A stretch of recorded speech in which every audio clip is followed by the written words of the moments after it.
Alright, what's going on people, Ring Roadmap here, and today we're going to do another breakdown of a local boxing fight. This time it's going to be a pre-fight analysis on Benny Cañete versus Kenneth Llover. So let's get right into it. The first thing I want to talk about is going to be the loose guard of Kenneth Llover. So as you can see here, he has this very loose guard, and the reason why he does that is because he likes to get off his counter punches very quickly. So if your hand is all the way out here, it's very easy and it's very quick for you to counter right away, because you're basically cutting the distance in which your glove is coming from, and so you can throw the shot very quickly. And so as you can see here, he likes to loosen his guard, he likes to stretch his gloves out in order to have faster punches in return. So as you can see here, he's going to throw that right hook, bam, and by putting his glove all the way in front, that punch becomes quicker just by doing that tiny adjustment of the glove. But here you're going to see the consequence of that, right? He has this loose guard not protecting his temples, not protecting his chin, and when his opponent decides to leap in with a right hook, bam, he gets caught with it. Okay, and it was too late for him to respond. He didn't respond on time. That's why he got caught with that right hook. So look at that once again, boom, right there, okay? And again, this will be really dangerous against a guy like Benny Cañete, because Cañete has great hooks, you know, from both hands, by the way. And he has great uppercuts too. And based on what I've seen, Llover has some problems defending the uppercut and the left hook, and the hook, you know, from both hands, whether it might be coming from the orthodox or the southpaw. So the next thing I want to talk about is that whenever Llover gets into a smothering position, he tends to tie up.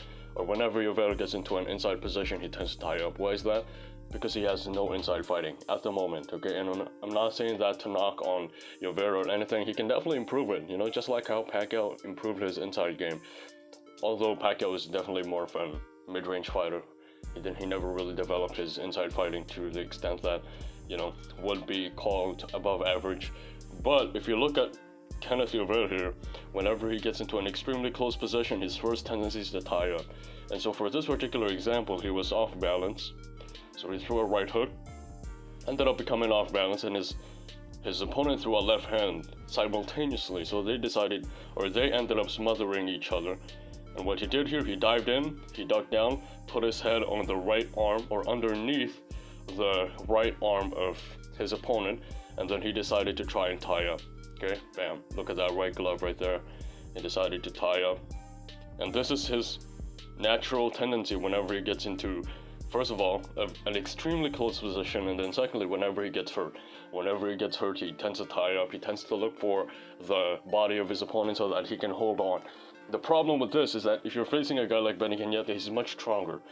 I think he's much stronger than Kenneth Llover. Don't get me wrong, Llover might have a more powerful left hand, okay?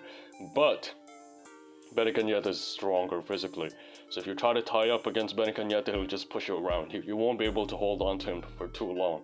So as you can see here, I think he's going to get hurt. Or he's going to get hit here with a good shot. And then he's going to try to tie up. Okay.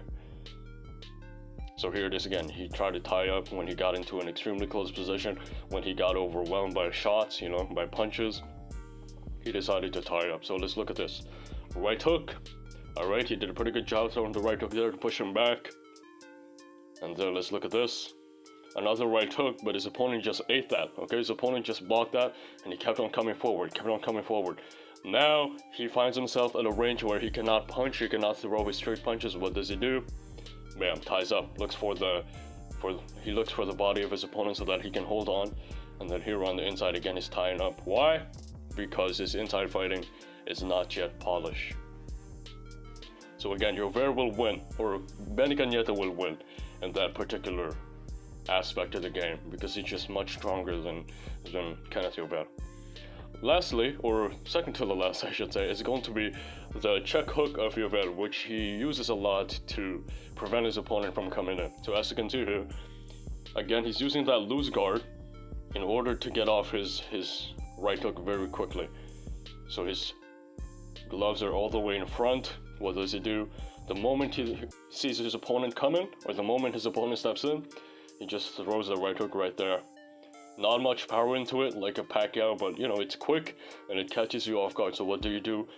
As a result, his opponent, bam, gets pushed slightly to the side, and he wasn't able to put a lot of power on that right uppercut. So look at this one last time. And boom, he wasn't able to put a lot of power on that right uppercut. Let's look at another example. So again here, his opponent's gonna try to step in, and then he's gonna throw that right hook once again. Boom. Okay.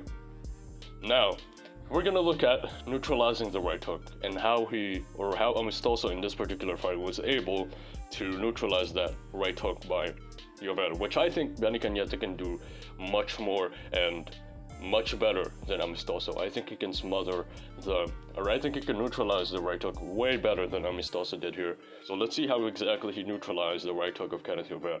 So he's gonna start off by throwing the left hand and then going into a smothering position, right?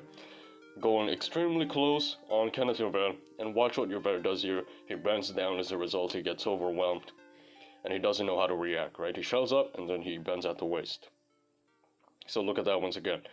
Jab, boom, left hand, right hook, and then Llover just bends down right there as a natural instinct. Okay, another one. 1-2. Llover tried to throw the right hook, but guess what? Amistoso is already too close. Okay, so he couldn't really put a lot of power on the right hook, and at the same time, he wasn't at the right distance to land it. So what happens here? He throws the right hook. He ends up in a bladed position. Okay, and this is another flaw that he has with this right hook. When he misses with it, he ends up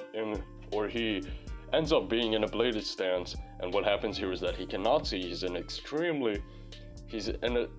extremely weak position, and Amistoso can easily take advantage of this, boom, by throwing uppercuts while he's bending at the waist right there, as a result of missing with the right hook. So now again, you can see that right here. Amistoso will come in, just keep on coming forward, and then he pins the right arm of Llover right here, and then throwing some uppercuts. And as you can see, Llover's covering up, doesn't really know what to do, so he decided to tie up here. And let's see if he tries to pull a right hook here. Again, you cannot do this against Benny. You cannot wrap your hands around the neck of Benny like that. He's just gonna push you back, okay? I think Benny Cañete got this one.